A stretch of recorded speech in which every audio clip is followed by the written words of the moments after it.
अस्सलामुअलैकुम। सुरखांचल सीज़न 3 जिसका नाम है यारियाँ और इसकी राइटर है तानिया ताहिर। किस नंबर है 56।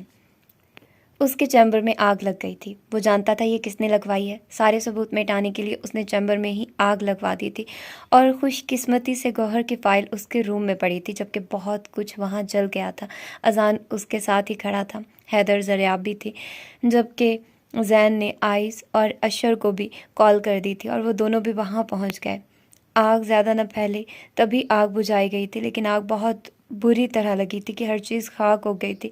अरियान संजीदगी से ये सब देखता रहा। उन तीनों ने उसके शाने पर हाथ रखा था, उसे तसल्ली दी थी। उसने गहरा सांस भरा। चलो घर।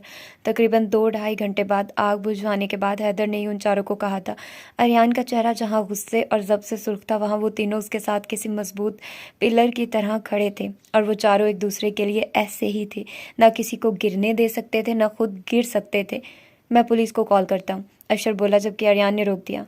फिलहाल कुछ नहीं, डैड ठीक कह रहे हैं, घर चलते हैं, वो बोला, बार बार खुद को चीखने चिल्लाने से रोक रहा था। हैदर और अरियान की ज़बरदस्ती पर वो लोग घर लौट आए थे। घर में ख़वातीन परेशान थी। उन्हें बस इतना ही बताया गया था कि आग लग गई थी। बहुत ही अफसोस की बात है, शादी के दूसरे ही रोज़ इतनी बुरी खबर। बुरा मत मानिएगा आप सब, लेकिन हमारे यहाँ लड़की के कदमों को अच्छा नहीं माना जाता। निम्रा ने सबके सामने एक बार फिर माही को हिट किया और माही के चेहरे के रंग से उड़ गए। उन सबको ही उसकी बकवास पर गुस्सा चढ़ा था। इससे पहले साथ बोलता अरियान खुद ही उठा। फिर तो आपको यहाँ से निकाल देना चाहिए, क्योंकि जिस दिन से आप आई हैं हमारा घर स्टार प्लस का ड्रामा बन चुका है। अपने हरे हरे कदमों को यहाँ से बाहर दफा करके ज़िंदगियों में सुकून रहने दे। और आइंदा, वो जैसे अपने अंदर की सारी आग निम्रा पर उगल गया। माही का हाथ पकड़ा, उसे खींचकर खड़ा किया। आइंदा मेरी बीवी के मुतालिक बोलने से पहले ये लाजमी सोच लीजिएगा, मैं वकील हूँ। आपको अदालत में घसीट लूँ तो आपका बाप भी आपकी जान नहीं बचा सकता। मेरी बीवी क्या है मेरे लिए, ये मेरा मसला। अपनी औकात में रहिए तो बेहतर है। बिना धड़क उसकी इज्जत दो कौड़ी की करता। वो सबके सामने ही माही को लेके आता। जहाँ हैदर के दिल में ठंड पड़ी थी, वहीं सभी मुतमईन हो गए थे। उसने हर बात का तमाशा ज़रूर बना था। साथ निम्रा को समझाओ, घर की बहू बेटियां इस तरह तंजबाजियां करती और बार बार बेइज्जत होती अच्छी नहीं लगती। सबसे बनाकर रखा करे। ज़रियाब ने बिलाखिर सख्ती से कहा तो साध गुस्से से निम्रा को खींचकर वहां से ले गया, जबकि उसने कमरे में लाकर उसे झटके से छोड़ा। तुम्हें अपनी इज्जत का ख्याल है या नहीं? मेरी इज्जत का ही कर लो। हर वक्त तुम्हारी इस आग उगलती जबान की वजह से तुम बेइज्जत होती हो। वो भड़का। अरे तुम चूड़ियां पहनकर बैठ जाओ, मर्द होते तो खींचकर मारते उसके मुंह पर। वो भी चीखी। उनके कमरे की आवाज़ें बाहर तक सुनाई दे रही थी। ये भी कर चुका हूँ तुम्हारे लिए। भाई से लड़ पड़ा, लेकिन तुम्हारी जबान की खंदक चैन लेने नहीं दे रही। निम्रा, मैंने साफ कह दिया, अगर तुम्हारा यही हाल रहा तो मैं तुम्हें लेकर वाकई इस घर से निकल जाऊंगा। मुझे अपने बड़ों के सामने शर्मिंदगी उठाने का शौक बिल्कुल नहीं है। वो बोला और वॉशरूम में चला गया, जबकि निम्रा ने गुस्से से सामान फेंक दिया था और बेड पर बैठकर दांत पीसती। वो काफ़ी से ज़्यादा भड़क रही थी, जबकि बाहर सभी अपने अपने रूम्स में चले गए थे। हर वक्त की बदमज़गी उस औरत ने लगाई हुई थी। माही परेशान सी बेड पर बैठी थी, जबकि आर्यान ने उसकी गोद में सर रखा और आंखें बंद कर ली। माही को रोना आने लगा था। रोना मत, वो पहले ही बोल गया। फिर भी माही की आंखों का आंसू उसकी पलक पर गिरा था। आर्यान ने आंखें खोली तो वो आंसू उसकी आंख में चला गया। सॉरी, उसने उसकी आंख साफ की, जबकि आर्यान ने उसकी गर्दन के पीछे हाथ का दबाव किया और उसकी आंखों को ही चूम लिया। माही को मजीद रोना आने लगा। क्यों रो रही हो बिला वजह? किसी के लिए अपने आंसू ज़ाया करने की ज़रूरत नहीं है। वो उसकी पेशानी पर लब रख गया। लेकिन ये सच बात होती है, शौहर की ज़िंदगी में बीवी के कदम बहुत अहमियत रखते हैं। वो बोली, पहले तो रोना बंद करो। उसने उसके आंसू साफ किए और माही ने कोशिश की कि अब ना रोए। फिर तो तुम्हारे कदम बहुत कीमती हैं मेरे लिए, क्योंकि मैं ये गौहर नवाब का टॉपिक तो अब क्लोज़ करके ही चैन लूँगा। आप हुक्म? उसने निगाह उठाई। वो शर्मा सी गई। आपको बुरा तो नहीं लगा? माही, मैं 17 का बुढ़ा नहीं हूँ। I am a young and strong man. अव्वल तो मेरा नुकसान हुआ ही नहीं। हो भी जाता तब भी इसमें तुम्हारा कोई अमल दखल नहीं था। उसने उसके गाल को नरमी से छुआ। माही मुस्कुरा दी। Thank you. वो उसके घने बालों में उंगलियां चलाने लगी। You welcome. वो मुस्कुरा दिया। चलो उठो चलते हैं। कहाँ? वो हैरानगी से बोली। ओह, तुम्हें रात का नशा कराता हूँ, वो आंख दबाकर बोला, जबकि माही हैरान हुई। सबको पता है आपका इतना बड़ा नुकसान हो गया और आप ये हरकतें कर रहे हैं। यहाँ सबको ये भी पता है मेरे अंदर दुनिया जहाँ की लापरवाही है। वो मज़े से बोला और माही हंस दी। यानी आपकी लापरवाही हर जगह बुरी नहीं है? हाँ, कह सकते हैं। वो शाने झुका गया और उसका हाथ पकड़ लिया और दोनों ही बाहर निकल गए। मुझे डर लग रहा है, बहुत शर्मिंदगी की बात है, हम ऐसे जा रहे हैं। वो परेशान थी। इसमें शर्मिंदगी क्या है? वो कहका लगाकर ऐसा। अफसोस शर्मिंदगी है, इतने बड़े नुकसान के बाद तो आप लोग मुंह छुपा लेते हैं। वकील मुंह नहीं छुपाते। उसने उसका गाल खींचा और गाड़ी घर से बाहर निकाली। आपको अपने पेशे से कुछ ज़्यादा ही मोहब्बत है? वो मुस्कुराकर उसे देखने लगी। हाँ है, डैड की वजह से। फिर मुझे आता है जब मैं अदालत में बोलता हूँ तो किसी की ज़रूरत नहीं होती मेरी बात की नफ़ी कर सके। तो ये प्रोफेशन मुझे सूट करता है। अपनी तारीफ़ें अपने आप। वो नफ़ी में सर हिलाने लगी। तो तुम कर लो, आपको मेरी करनी चाहिए। बताओ ज़रा, रात कौन सा तुम्हारा हिस्सा रह गया था जहाँ तारीफ़ें नहीं की मैंने? वो बेझिझक बोला, जबकि माही का चेहरा लाल सुर्ख हो गया और मुंह पर हाथ रखकर वो खुद को संभालने की सही करने लगी, जबकि अरियान का फिर से कहका उभरा। उसने सुकून से गाड़ी में म्यूज़िक लगाया और स्पीड बढ़ा ली, जबकि दूसरे हाथ में उसका हाथ थाम लिया। मुझे रात बहुत पसंद है। अक्सर मैं घर से भाग जाता था क्योंकि मुझे रात में ड्राइविंग का कोई कीड़ा है। वो उसे बताने लगा। माही मुस्कुरा दी। Oh come on, sit down it. उसने अपनी टांग एक तरफ इशारा किया। मैं यहाँ ठीक हूँ वकील साहब। वो गहरा सांस बहाल करती बोली। वकील जिद के पक्के होते हैं। गाड़ी रोको। रोको या खौफ आ रही हो? खुद आ रही हो, लेकिन कोई देख लेगा तो हम दिखा देंगे। वो हंसा, जबकि माही उसकी टांग पर बैठ गई और अरियान ने उसके गिर्द बाजू बांध लिया। 2 गज का तो दुपट्टा लेकर घूमती हो। उसने उसका दुपट्टा खींचकर पीछे फेंक दिया। बहुत ही आवारा ज़हन है आपका। उसके बाल उड़ उड़कर अरियान के चेहरे पर लग रहे थे, जबकि अरियान हंस दिया। नहीं, बस तुम्हारे साथ ही कल रात के बाद हो गया। बताओ क्या खाना है? अपनी मर्जी का। यस, उसने प्यार से कहा। फिर हम चाइनीज़ खाएंगे, वो जोश से बोली। कह दी ना बुजुर्गों वाली बात। वो सर झटक गया। अब इसमें क्या बुराई है? वो मुड़कर उसका चेहरा देखने लगी। जो ड्राइव करते उसे टांग पर बिठाए सुकून से सामने देख रहा था, जबकि उसके बाल उसके चेहरे को बार बार छू रहे थे। कोई तिक्का कबाब, कढ़ाई, कुछ मज़ेदार खाओ। दुम्बे की कढ़ाई खिलाता हूँ तुम्हें। मुझसे क्यों पूछा था जब अपनी करनी थी? फॉर्मेलिटी जाने मन। वो आँख दबा गया, जबकि माही मुँह फुला गई। अच्छा भाई, एक तुम्हारे लिए चीनी पीनी कोई चीज़ भी आ जाएगी? नहीं, अपनी मर्जी करे, वो बोली और अपने बाल समेटकर एक तरफ कर लिए। ठंडी हवा दोनों को छू रही थी। अरियान ने उसकी शफाफ दिखती गर्दन पर खूबसूरती से प्यार किया। माही ने मुड़कर देखा। चलो चाइनीज़ खा लेंगे, हैप्पी? वो मुस्कुराया, जबकि माही भी मुस्कुरा दी। आप इतने भी बुरे नहीं हैं, वो बोली। अरियान हंस दिया। शाबाश लड़की, सिर्फ चाइनीज़ से पट गई हो, वो बोला, जबकि माही ने पीछे उसके सीने से टेक लगा ली। अरियान ने उसके सर पर प्यार किया और उसकी उंगलियां माही की गर्दन पर चल रही थी।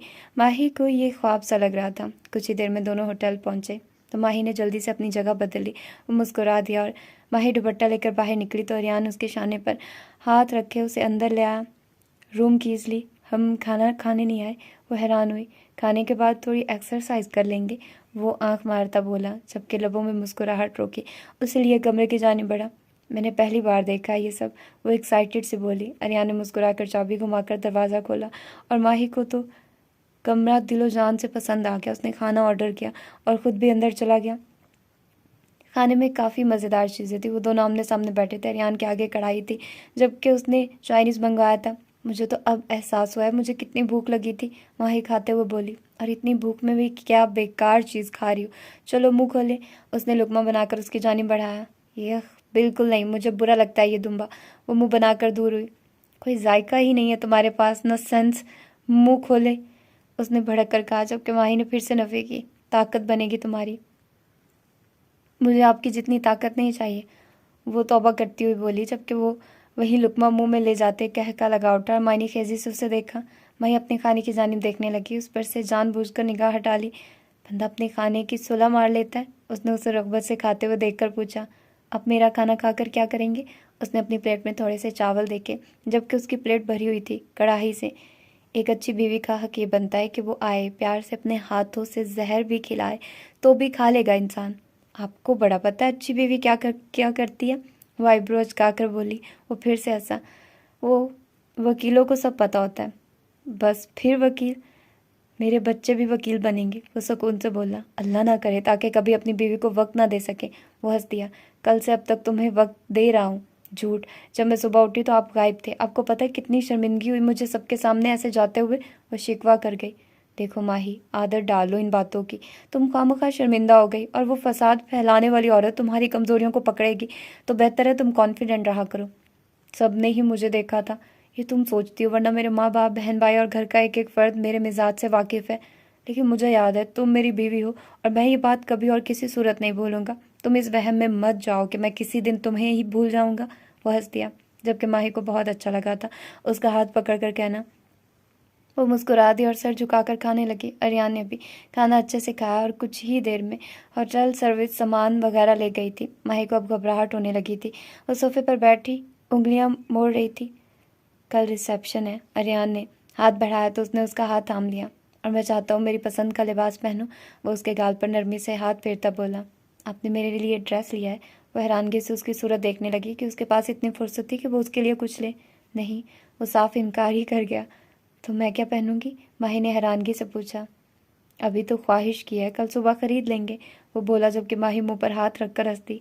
बस वकील साहब, इतना सोचने के लिए बहुत शुक्रिया, वो बोली तो अरियान को भी हंसी आ गई। मैं सच कह रहा हूँ, 2 मिनट लगेंगे बस।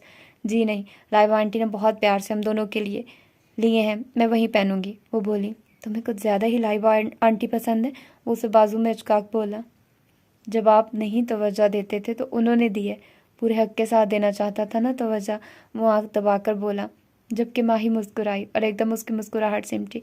जैसे ही अरियान ने झटके से उसे बेड पर फेंका, उसकी आंखें फैल के वो मुस्कुराया, अपनी शर्ट के बटन खोले और उसे चमकती आंखों से देखने लगा। माही सिमट सी गई। उसने शर्ट उतार कर सोफे पर फेंकी और वो खुद भी बेड पर उसी तरह गिरा।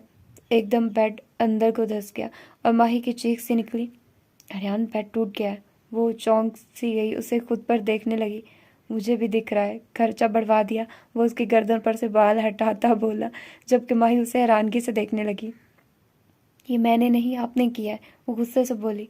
चलो बकिया तुम तोड़ दो, कोई बहुत गंदे इंसान है आप, वो उठने लगी, जबकि अरियान ने उसे दोबारा घसीट लिया और उसकी गर्दन में बाजू डालकर उसके बाल हटाता वो उसकी गर्दन पर झुका। अपनी लम्स की छोटी छोटी हरारत उसे देता उसके दिल की धड़कनों को बेहंगम सा कर गया। जबकि उसकी ये शरारतें फैलती जा रही थी, वो गर्दन से कुछ नीचे उसके दिल के मकाम पर लम्स बिखेरता। माही के वजूद को अजीब ही एहसास से भर गया, अनोखा, अनछुआ, अनजाना सा। वो बेगानी हो गई कि उस वक्त एक टूटे हुए बिस्तर में वो धंसी हुई है, जबकि वो उस पर छाया हुआ है। अरियान ने उसके आधे खुले बालों को अपनी गिरफ्त में भरा और उसकी सांसों को अपने अंदर हिल खाने लगा। माही के हाथ गैर इरादी तौर पर उसके बालों में और फिर उसकी कमर पर अपने नाखूनों के निशान बनाने लगे और अरियान की शिद्दतें बढ़ती चली गई। उसके नातवा वजूद पर वो अपने प्यार की कहीं निशानियां छोड़ता चला जा रहा था और फिर वो उलझ गया। उसने उसके गिरबान को जकड़ा, इससे पहले वो कई टुकड़ों में उसकी कमीज कर देता। उसने जल्दी से रोका, वो होटल में था, उसने वापसी भी जाना था। शायद वो अंडरस्टैंड कर रहा था, तभी दूर हुआ। उसे मौका दिया था कि जो वो चाहता है वो करे, और माही ने फिर वही किया। और फिर उसकी बिगड़ती शिद्दतों पर बंद बांधने की हिम्मत नहीं रही। वो उसको अपने पुरहद्दत लम से पागल कर रहा था, जबकि खुद भी हो रहा था। जाना ने उससे ना बोलने की कसम खा ली थी और वो भी का तो पक्का था। वो कमरा साफ करके बेड पर आई। अशर तब से करवटें ही बदल रहा था, यहाँ तक कि ये भी नहीं कहा था कि लाइट ऑफ कर दो। उसे जिज करने के लिए उसने जानबूझकर लाइट्स बंद नहीं की थी। वो क्यों करती? वो नाराज थी, वो बात कर सकता था इस मौजू पर। उसकी बहन जेल में थी, वो कैसे सुकून से रह सकती थी? अशर ने अचानक आंखें खोली। वो उसे ही देख रही थी। फौरन निगाह फेर गई। अशर उठकर बैठ गया। भूख लग रही है मुझे, खाना ला कर दो, वो संजीदगी से बोला। आपके पास हाथ पाँव हैं, खुद चले जाइए, मेरी तबीयत नहीं ठीक, वो नखरे दिखाती बोली। अशर ने उसे घूर कर देखा। किस बात पर अकड़ रही हो? गलती खुद की है और मुझे जहमत भी नहीं कर रही मनाने की। मेरी गलती? मेरी गलती नहीं है, आपकी गलती, आपके खुदगर्ज भाइयों की, जो आपके लिए जान तो दे सकते हैं, ले भी सकते हैं, लेकिन मेरी बात नहीं मान सकते। क्या किया है उन्होंने जो इतना चुभ रही हैं तुम्हें? आइस ने आपी को जेल पहुंचा दिया, आपको जैसे पता नहीं। इतने मासूम ना बने, वो गुस्से से बोली। और तुम्हारी बहन को, वो साइको मेंटल आधे मग्ज की औरत, उसे जेल ही या कोई थाना कबूल कर लेता ना। कर ले बुराइयां, बस मेरे घर वाले बुरे हैं, आपके बहुत अच्छे हैं। नियत खराब और बेशऊर मेरे घर वाले नहीं है। तुम्हारी बहन सुकून से पड़ी है फ्लैट में, उसको निकलवा दिया है मैंने, नहीं है किसी जेल में। उल्टा कह दिया था उसे कि वो तुम्हें खुद इस बात की इत्तला दे, लेकिन वो मुखलिस होती तुम्हारे लिए तो वो तुम्हें बताती कि अर्शा ने उसे ये सहूलतें दी हैं। जी नहीं, अब उसे तुम्हारा शौहर चाहिए बैठे बिठाए। तुम एक नंबर की कम अकल और पागल औरत हो, ना तुम्हें पहचान है अपने पराये की और ना तुम करना चाहती हो। उल्टा मेरा भी भेजा खा जाती हो। वो उसे अच्छा खासा झाड़ पिला चुका था। जाना हैरानगी से उसकी शक्ल देखने लगी। आप भी जेल में नहीं है? वो पूछने लगी। जी नहीं, आयस ने मुझे इन्फॉर्मेशन दी थी, फिर वो और मैं तुम्हें खुद ही उसे वहाँ से छुड़ा चुके थे और मैं उसे फ्लैट लेकर दिया है, लेकिन वो फ्लैट तुम्हारे नाम है, ना वो बेच सकती है ना वो कुछ कर सकती है। और उसे कहा था कि वो तुम्हें बताया कि ये उसकी बहन के शौहर ने किया, लेकिन वो नीच औरत अब ये चाहती है कि अब मैं तुम्हें छोड़कर उसे अपना लूँ, क्योंकि वो तो लुट गई है, मगर तुम और तुम्हारे पास जो पैसा और शौहर है वो अब उसे चाहिए। तभी उसने तुम्हें कुछ नहीं बताया, क्योंकि तुम मुझसे उखड़ी रहो। वो बिगड़ कर बोला। आपने मुझे नहीं बताया। तुम बोलोगी तो कुछ बताऊंगा, मुंह सुझाकर फिर रही हो हर वक्त। वो भड़क कर कहता। दोबारा लेट गया। मैं खाना लाती हूँ। वो शर्मिंदा सी हो गई। उसकी बहन क्या हो गई थी, क्या करना चाहती थी, उसे बहुत शर्मिंदगी हो रही थी। नहीं चाहिए, सो जाओ, वो गुस्से से कहकर लेट गया। और हाँ, तुमसे तुम्हारी बहन की वजह से नहीं, तुम्हारी वजह से नाराज़ हूँ, क्योंकि उस दिन वो तुम्हारे लिए ज़्यादा अहम थी। मैं नहीं कि तुम मेरे इंतज़ार की परवाह नहीं की, वरना मेरी नज़र में उसकी औकात मेरी गली के कुत्ते की भी नहीं है कि मैं अपनी बीवी से नाराज़ होता फिरूंगा उसकी वजह से। वो कहकर लेट गया और आंखें बंद कर ली। जाना सर झुका गई।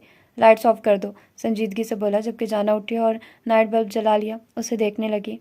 उसे अपनी बहन की सोच पर दुख हो रहा था, लेकिन सुकून भी था कि वो अब महफूज जगह पर है। लेकिन वो भूल गई थी वो किस किस्म के लोग थे। वक्ती गुस्सा जब झाग की तरह बैठ जाता तो अपनी तरफ से दूसरों को तकलीफ नहीं देते थे। उससे अच्छा नहीं लग रहा था अब।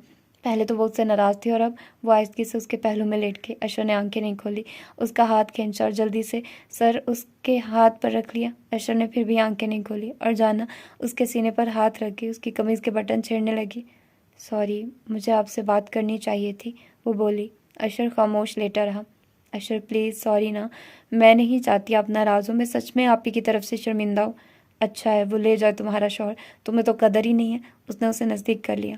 जान ना ले लूँ, आपके मामले में कोई कॉम्प्रोमाइज़ नहीं है मेरे पास, और मैं बहुत बेवकूफ़ हूँ सच में। मारिए एक थप्पड़ मुझे।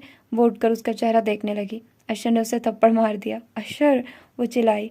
अशर को हंसी आ गई। तुमने जो कहा वही किया है। वो तो वैसे ही कहा था, वो मुंह बना गई। अशर ने झपके उसकी पेशानी पर प्यार किया। मैं नहीं चाहता तुम परेशान हो। एक बार फिर तुम प्रेग्नेंट हो और तुम और मेरा बच्चा मेरे लिए बहुत कीमती हो। मैंने तुम्हारी परेशानी कम करने के लिए उस मनहूस औरत की मदद की है, वरना भूलने वाला तो था नहीं मैं उसे। वो नागवारी से बोला। आपका शुक्रिया। उसके गाल पर झुककर हल्का सा लम्स बिखेर गई। ये शुक्रिया यहाँ अदा करो। उसने होंठों पर उंगली रखी। जाना मुस्कुरा दी, कुछ शर्मा सी गई। उसकी आंखों पर हाथ रखा और वो पहली बार खुद से उस पर झुकी। ना उसे ना करना आता था, ना ही वो कोई माहिर थी। अशर ने उसके सर के पीछे सख्ती से हाथ रखा और उसे होंठों को खुद में पेवस्त कर लिया। उसके मोहब्बत से छूते लम्स की हद्दत से पिघलते वो सिर्फ मोहब्बत करना चाहता था। वो बताना चाहता था वो कितनी कीमती है उसके लिए। मैं नहीं चाहता अब तुम किसी किस्म का स्ट्रेस लो। तुमने ज़्यादा खाना है और बहुत ज़्यादा मोटा होना है, बिल्कुल मेरी पुराने वाली मटको बनना है। उसने जल्दी से उसे बिस्तर पर लेटाया। अशर उस पर खुद झुका। हाँ जी, जैसे आप काट खाएं। हाँ, ज़रा खाने में मज़ा तो आए। वो आंख दबा गया। आप तो शर्मिंदा ही कर देते हैं। वो आंखों पर हाथ रख गई और अशर ने उसकी पेशानी चूम ली। मटको, आई लव यू यार। उसने उसके गालों पर भी प्यार किया। मुझसे नाराज़ मत हुआ करो, सर फिरा सा हूँ, बस गुस्सा जल्दी आता है। मैं इस बार अपने लिए नहीं तुम्हारे लिए परेशान था। मैं नहीं चाहता था तुम कोई असर लो। उसने उसका गाल सहलाया। अशर, एक बात कहूँ, प्लीज़ मानेंगे? वो बोली। जबकि अशर पर सोच हुआ। मानेंगे ना आप?